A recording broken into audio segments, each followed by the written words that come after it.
Hello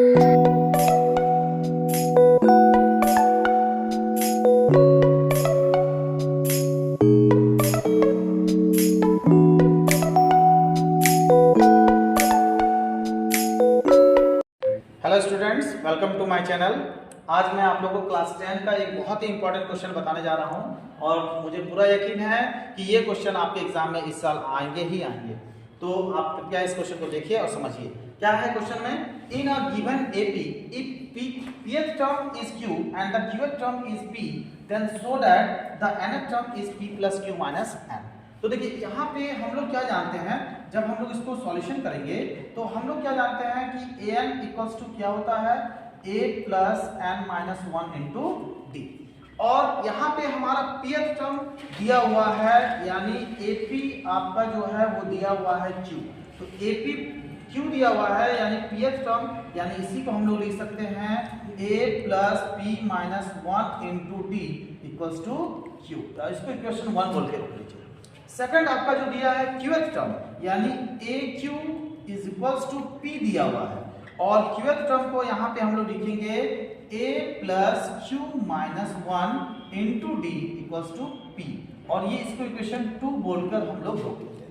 अब क्या करना है आपको, इक्वेशन 1 में से इक्वेशन 2 को माइनस कर देना है। तो चलिए इसको इक्वेशन 1 में से 2 को माइनस करते हैं। तो लिखते हैं यहाँ पे कि सब्ट्रैक्टिंग इक्वेशन 2 फ्रॉम इक्वेशन 1। तो 1 में से 2 को माइनस करते हैं। तो 1 में आपने क्या दिया हुआ है, तो a plus p minus 1 into D.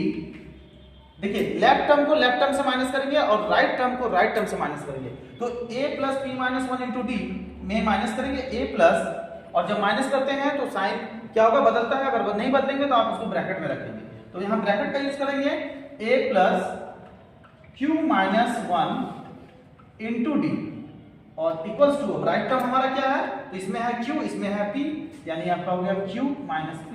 अब चलिए यहाँ पे क्या करेंगे, a प्लस इसको d से इंटू कर देते हैं तो ये आपका pd माइनस d होगा, माइनस यहाँ पे क्या हो जाएगा a plus qd minus d, okay, equals to q minus p।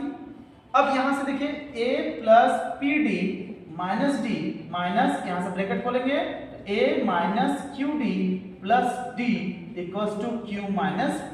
अब यहाँ पे हम लोग क्या देख रहे हैं कि ये minus D plus D cancel हो जाएगा आपका, यहाँ पे प्लस a और माइनस a भी है, ये भी कैंसिल हो जाएगा। बचा क्या आपका pd minus qd equals to q minus p। और देखिए दोनों में से आपका d कॉमन दिख रहा है, तो d को कॉमन ले लीजिए। यहाँ से d कॉमन लेंगे तो p माइनस q होगा और ये आपका q माइनस p होगा। यहाँ से d इक्वल्स टू क्या हो जाएगा, q माइनस p और माइनस p माइनस q।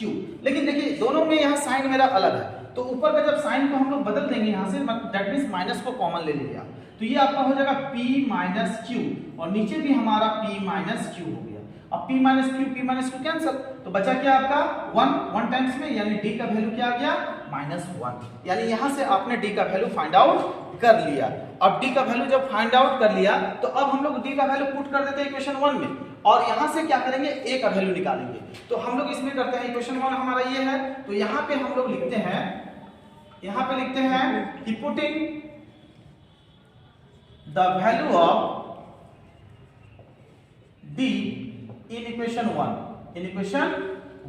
तो देखिए इक्वेशन 1 यहाँ पे हमारा, तो इसमें d का वैल्यू पुट करेंगे, यानी -1 यहाँ पे पुट करेंगे, यानी मैं यहाँ पे लिख रहा हूँ आपको a प्लस p माइनस 1 और d के जगह पे -1 पुट करेंगे इक्वल्स टू q।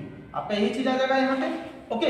अब देखिए यहाँ से क्या हो रहा है, a प्लस इसको हम इंटू करेंगे तो ये प्लस से प्लस माइनस माइनस हो जाएगा माइनस p और ये +1 इक्वल्स टू q। लेकिन मुझे a चाहिए यहाँ से, तो a इक्वल्स टू आप लिखेंगे यहाँ पे, ये माइनस p उधर जाएगा तो प्लस p प्लस q और ये -1, तो ये a का वैल्यू आ गया। अब a का वैल्यू पता चल गया आपको, d का वैल्यू पता चल गया आपको, तो nth टर्म निकालना है, तो it's very easy. nth term equals to हम लोग क्या कहेंगे, देयरफॉर an इक्वल्स टू, तो an equals to a plus n minus 1 into d होगा और ये हमारा nth टर्म निकलेगा। तो a का वैल्यू अभी हम लोग निकाले हैं p प्लस q माइनस 1 और प्लस n मालूम नहीं हमें, n माइनस 1 ये भी, और d का वैल्यू मालूम है आपको -1। अब देखिए यहाँ पे हम लोग क्या करेंगे, ये इनटू में है तो मल्टीप्लाई करना होगा यहाँ पे आपको, यानी आपका ये हो जाएगा p प्लस क्यू माइनस 1 और ये इनटू हो जाएगा तो माइनस n और ये प्लस 1। अब देखिए प्लस 1 और माइनस 1 कैंसिल हो गया आपका, तो बचा क्या आपका p plus Q minus n, और यही तो आपको लाना था nth टर्म इक्वल टू, और ये हमारा क्या हो गया, प्रूव हो गया। Okay, thank you.